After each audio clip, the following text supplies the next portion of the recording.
Be me. Arden, 26, coordinator for a mid-sized shipping firm. Job mostly involves explaining to grown men why a pallet of drywall cannot physically teleport from Ohio to Colorado in 40 minutes. Girlfriend is Tess, 25. Tess is a wellness facilitator and therapist in training. She speaks almost exclusively in Instagram infographic headlines. She has boundaries, the way other people have hobbies. We have been together 11 months. It has been 11 months of doing the work. I am tired of the work. I just want to watch movies and eat pasta. Tess insists we need a pattern interrupt trip to Seattle. Claims the Pacific Northwest has healing dampness. I agree because I am a coward who fears conflict and loves Delta Sky Miles. Fast forward to Friday morning. Wake up at 4 a.m. in Miami. Apartment smells like burnt toast because I scorched a bagel trying to be a domestic god before the lift arrived. Tess is wearing a beige, monochrome sweatsuit. She calls it her transit cocoon. I am wearing a hoodie that has a coffee stain from 3 weeks ago. I call it clothes. The Lyft driver is a guy named Colin who wants to talk about cryptocurrency at 4:45 a.m.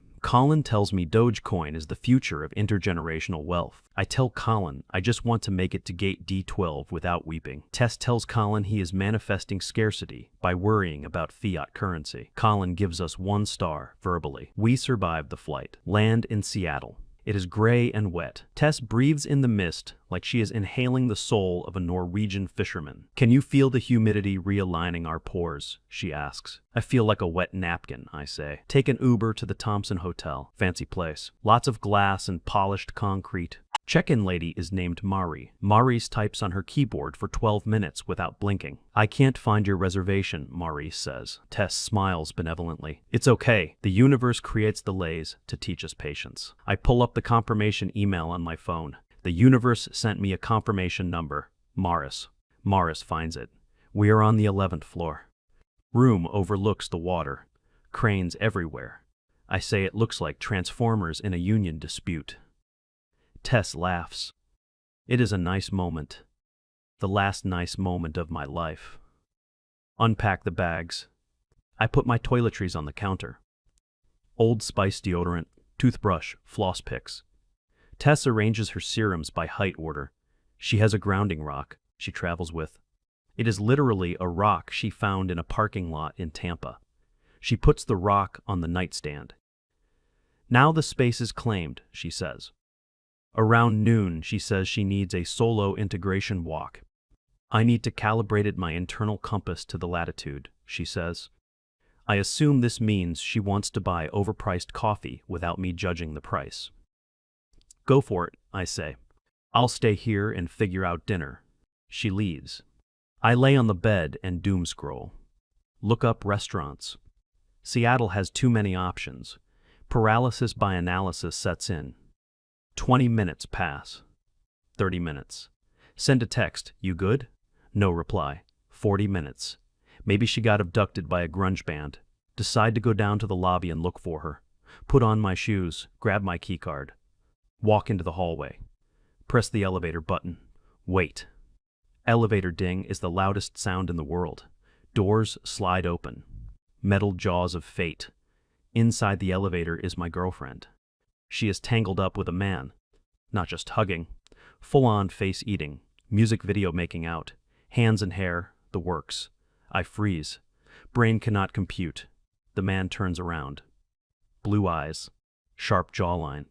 Wearing a Patagonia vest over a button-down. It's Beckett. Beckett. The guy who sat behind me in 7th grade math. The guy who called me lunch boy because I dropped my tray once. The guy who stole my Yu-Gi-Oh cards and threw them on the gym roof. He looks exactly the same, but taller and richer. He lives in Seattle now. Apparently, he is a creative strategist. I still don't know what that means. I think it means he gets paid to tell people to use the color blue. Tess breaks the kiss. She does not scream. She does not look guilty. She adjusts her cardigan. She looks at me like I am a waiter who brought the wrong appetizer. This isn't about you, she says. My brain is leaking out of my ears. Tess. You are in an elevator kissing Beckett. Beckett nods. He looks like he just successfully merged 2 corporations. Sup, lunch boy, he says. Muscle memory kicks in. I almost apologize for existing. Then I remember I am 26 and pay taxes. Don't call me that, I say. Voice cracks. Pathetic. The elevator doors try to close. I stick my arm out to stop them. Elevator sensor hits my forearm. Pain, bruise forming immediately. There are other people in the elevator. A couple in matching North Face fleeces. They are holding Starbucks cups. The woman whispers, "Dang." The man is looking at the floor very intensely. Beckett steps out of the elevator. "This is awkward," he says. Tone suggests he finds it mildly inconvenient. Like rain on a golf course, Tess steps out. She tries to take my hand. I recoil. "Don't touch me." "We have to contextualize this," she says. "What context?" I ask. "Is this a prank show? Is Ashton Kutcher here?" Beckett laughs. "Good one, man. You always had spirit." I want to punch him, but I have weak wrists and he looks like he does CrossFit. Tess guides us toward our room. "Let's debrief in private," she says. "I am happy to debrief," Beckett says. "Why is he invited? Why is he following us?" He walks into our hotel room. He sits in the armchair. The velvet armchair I was going to sit in later to read a book. He spreads his legs. Manspreading Championship 2026. Tess stands in the middle of the room. She goes into therapist mode. "Okay, let's name the feelings in the room." "Betrayal," I say. "Anger," I say. "Confusion," I say. "Nostalgia," Beckett says. I stare at him. "Nostalgia?" "Yeah, man," he says. "Seeing Tess again. Seeing you. It's a trip down memory lane." Tess nods. "Beckett and I dated in high school," she says. "Record scratch." "Excuse me? Sophomore year," she says. "It was brief, but foundational." "You never told me that." "I didn't want to bias your perception of my narrative arc," she says. I sit on the bed. Bed springs creak. I feel like a toddler being explained quantum physics. "So you came to Seattle to see him?" "No," she says. "I came for us. I ran into him by the elevators. It was serendipity." "You made out with serendipity," I say. "It was a somatic response," she says. "My body remembered his body. It was an autonomic nervous system reaction, like sneezing." "Kissing my bully is not like sneezing, Tess," Beckett interjects. "Actually, muscle memory is powerful stuff. I read a Medium article about it." "Shut up, Beckett," I say. "Hey, let's keep it civil," he says. "We're all adults here." He checks his Apple Watch. "I have a hard stop at 2 p.m. though. Got a Zoom with the branding team." Tess looks at me with big, wet eyes. "We were just exploring the tension of the unfinished past," she says. "Labels like cheating are so binary, they limit our capacity for understanding." "Labels are useful," I say. "Like poison on a bottle of bleach, or girlfriends on a person I am dating." Beckett chuckles. "He needs labels for emotional containment," Beckett says to Tess. "It provides him structure." Tess agrees. "I'm right here," I shout. I am in the room, knock on the door. It's the hotel manager. "Guy in a suit named Trent. We've had reports of raised voices," Trent says. He looks at the three of us. Me, red-faced on the bed. Tess crying silently. Beckett chilling in the chair, checking his email. "Is everything okay here?" "Just a workshop," Beckett says. "Creative differences." Trent looks at me. "Sir, my girlfriend is contextualizing her affair with my childhood bully," I say. Trent blinks. "Right. Well, keep it down, please." He leaves. Door clicks shut. Tess takes out her phone. "I need to call my mom," she says. "I need external clarity." Her mom is Elaine. Elaine is a divorce attorney. Elaine loves disaster. Tess FaceTimes Elaine. Elaine's face appears on screen. She is wearing oversized reading glasses and drinking white wine at 1 p.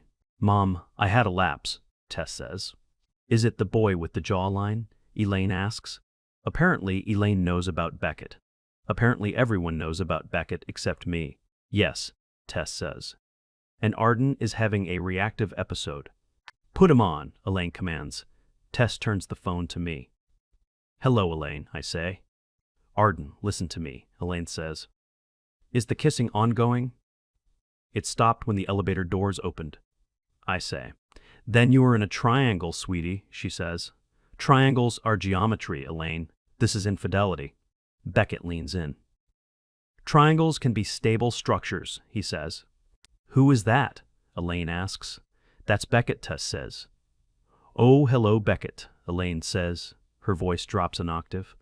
Nice to see you again. I hang up the phone. You can't just hang up on my support system, Tess yells.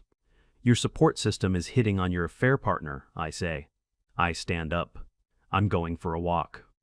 Don't run away from the work, Tess screams. I am running away from Beckett. Beckett stands up. Actually, I should bounce too, he says. Meeting in 10. He walks to the door. He claps me on the shoulder. Good seeing you, buddy. Let's grab a beer later, hash this out. He leaves. I am alone with Tess. The room is silent, the air conditioner hums. I look at the view. Cranes are still moving. World keeps turning. Tess is sitting on the floor now, in child's pose. I'm regulating my nervous system, she mumbles into the carpet. Regulate this, I say. But I don't say it because I am weak. Instead, I say I'm going to get ice. I leave the room with the ice bucket. Stand in the hallway by the ice machine. Rest my forehead against the cold metal. Machine makes a grinding noise. Sounds like my soul. Filled a bucket. Go back to room. Tess is journaling, aggressively. Pen tearing through paper. We need to eat, she says. Starvation mode triggers fight or flight. I am already in flight mode, I say. I want to fly home. We can't, she says. Tickets are non-refundable basic economy. You insisted on saving the $50. She is right. Damn my frugality. Fine. Dinner. I invited Beckett, she says. I drop the ice bucket. Cubes scatter everywhere on the carpet. You what? Neutral ground promotes honesty, she says. Plus, he knows the food scene here. Tess, I do not want to eat noodles with the man who stuffed me into a locker. Reclaiming the trauma is part of the healing, she says. She starts picking up ice cubes. Please, Arden, foreclosure. I agree. Because I am stuck in Seattle, and I am hungry. And I have no spine. 7 p.m. We meet at a noodle spot in Capitol Hill. Place is loud. Industrial chic. Communal tables. We are sitting on stools that have no back support. My core is trembling. Beckett is already there. He has ordered appetizers. Got the pork buns, he says. Game changer. We sit, me in the middle. Tess on left. Beckett on right. Worst seating arrangement in history. Waiter comes over. Guy with a nose ring and a beanie. What are we drinking? IPA for me, Beckett says. Kombucha, Tess says. Cyanide, I say. We don't have that, waiter says. Diet Coke. I say. Dinner is a nightmare. Beckett talks about synergy in deliverables. He asks me about my job in logistics. So you just move boxes? He asks. I manage complex supply chains, I say. Right, boxes, he says. Tess is staring at Beckett like he is a religious icon. She keeps touching his arm to emphasize points. You always were such a visionary, Beckett. I am eating my noodles aggressively. Soup splashes on my chin. I wipe it with a napkin that feels like sandpaper. So, Beckett says, what's the plan here? Are we doing the throuple thing, or what? I choke on a bean sprout, coughing fit. Tess pats my back. Breathe into the obstruction, she says. He's choking, Tess. Not having a panic attack, I wheeze. I drink water. We are not, I gasp, doing the throuple thing. Shame, Beckett says. Could be efficient. Cost sharing on rent. Shared calendar. I am not sharing a Google Calendar with you, I say. Bill comes. Waiter puts it in the middle. One check, split, I say. 1, Beckett says. 2, Tess says. Waiter looks terrified. I'll figure it out at the register, waiter says. He runs away. Beckett grabs the check. I got it, he says. Consulting money. Tax write-off. How is this a tax write-off? I ask. Client development. He winks at Tess. I feel sick. We leave the restaurant. It is raining again. Of course. Tess stops on the sidewalk. She pulls out her phone. Selfie time, she says. We need to document the breakthrough. She forces us together. I am grimacing. Beckett is doing blue steel. Tess is beaming. Click. She posts it to Instagram immediately. Caption: Old wounds. New growth. Healing is non-linear. My phone buzzes in my pocket. Buzz. Buzz. Buzz. It's the family group chat. Cousin Rafi, bro, is that Beckett? Cousin Rafi, didn't he give you a swirly in 2012? Aunt Nora, nice picture. Are you guys friends now? Mom calls. I answer. Are you in danger? She asks. No, Mom. Are you being experimental? She asks. What? No. Because Nora says you look like a hostage. I am fine. I can fly up, she says. I have miles. Do not fly up, Mom. Hang up. Tess is looking at me. You're blocking the energy flow, she says. My mom thinks I'm being cucked, Tess. Cuckolding is a valid lifestyle choice, Beckett says. Shut up, Beckett, I yell. People on the street look at us. A guy walking a corgi shakes his head. Beckett checks his phone. Uber's here, he says. Well, this was real. Tess, let's circle back on that somatic workshop next week. He hugs her. Long hug. Too long. He looks at me over her shoulder. Smirks. Later, lunch boy. He gets in a Tesla and drives away. I stand there in the rain. Tess is crying again. Why are you crying? I ask. Because the closure was so beautiful, she sobs. That wasn't closure. That was a date, I say. We walk back to hotel in silence. Get to room. Beckett is gone, but his cologne lingers. Smells like sandalwood and entitlement. Tess goes into the bathroom. Turns on shower. I sit on the bed. Stare at the ceiling fan. Fan wobbles slightly. Wobble wobble. My life is wobbling. She comes out in pajamas, eyes puffy. Can we cuddle? She asks. No. I need physical touch to regulate. Hug your rock, I say. She cries harder. I feel like a monster, but a justified monster. Sleep on the very edge of the bed. Dream about boxes falling off a truck. Morning comes. Gray light. Check phone. Flight is at 4 p.m. We have 6 hours to kill. Tess wants to go to Pike Place Market. We can't leave without seeing the fish throwing, she says. It's a metaphor for letting go. It's a metaphor for throwing dead fish, I say. We check out. Bill is $400 more than expected. Resort fees, Maris at the desk says, and minibar charges. I look at the itemized list. 4 macadamia nut cookies. 2 tiny bottles of vodka. Tess, I needed snacks while you were sleeping, she says. Stress eating. Pay the bill. My credit card weeps. Drag suitcases to Pike Place. Cobblestones. Wheels going. Thud, thud, thud. Crowd is insane. Tourists everywhere. Smell of fish and coffee. Tess stops at a flower stall. Look at these peonies, she says. They bloom even in the rain. Moving on, I say. We get to the fish throwing place. Crowd is cheering. Guy throws a salmon. Other guy catches it. Everyone claps. Tess is filming it. Suddenly she gasps. Oh my God. I look. Standing on the other side of the crowd, it's Beckett. He is wearing a beanie now. He is buying a massive crab. He sees us. Waves a crab leg. Hey guys. He pushes through the crowd. Small world, is it? I ask. Or are you stalking us? I come here every Saturday for the freshest catch, he says. Part of my paleo routine. He looks at our suitcases. Heading out? Yes, I say, permanently. Safe travels, he says. He looks at Tess. Hey, I sent you that Google Doc about the emotional integration. I saw it, she says. Thank you for the labor. Labor? He wrote a Google Doc? Cool, he says. Read it when you have bandwidth. He walks away with his crab.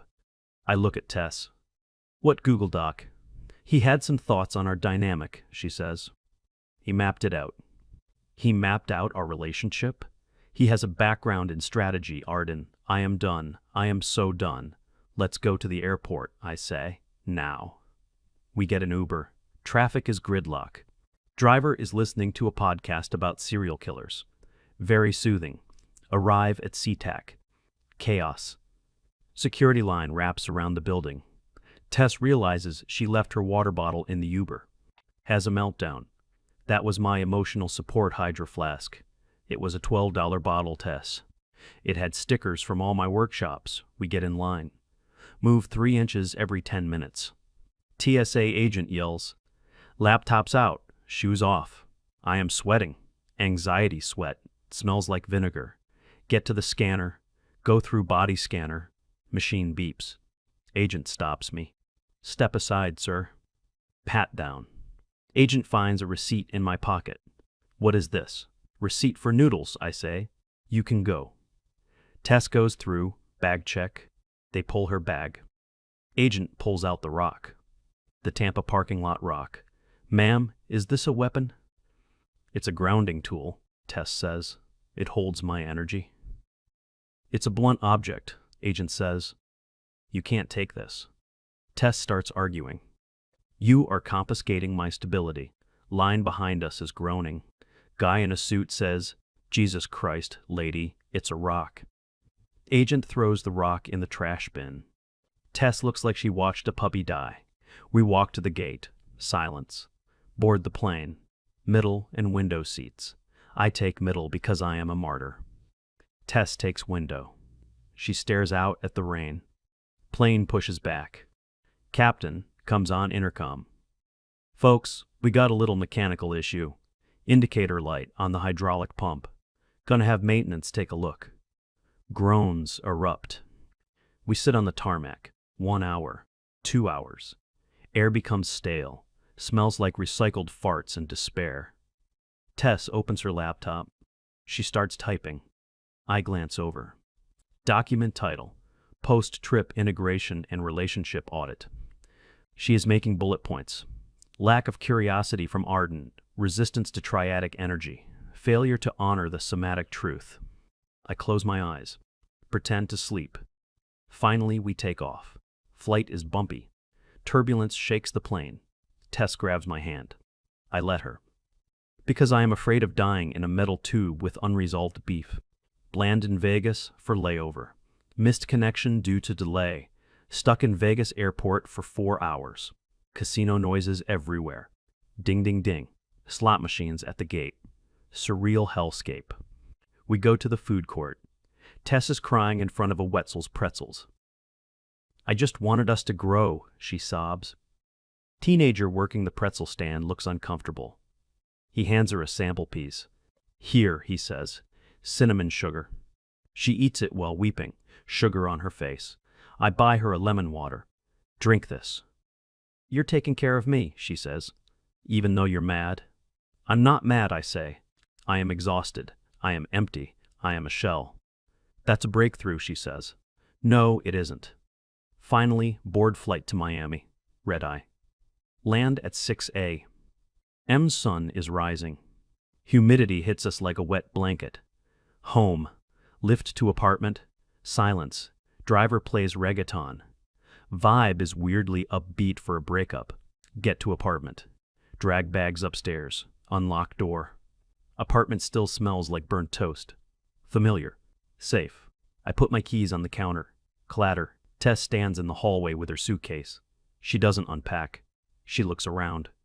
"I think I need to stay at my mom's for a bit," she says. "To integrate." "Yeah," I say. "That's a good idea." "I didn't betray you, Arden," she says. One last speech. I pursued authenticity. I followed the narrative arc of my body. I look at her. Mascara running. Hoodie crumpled. She looks small.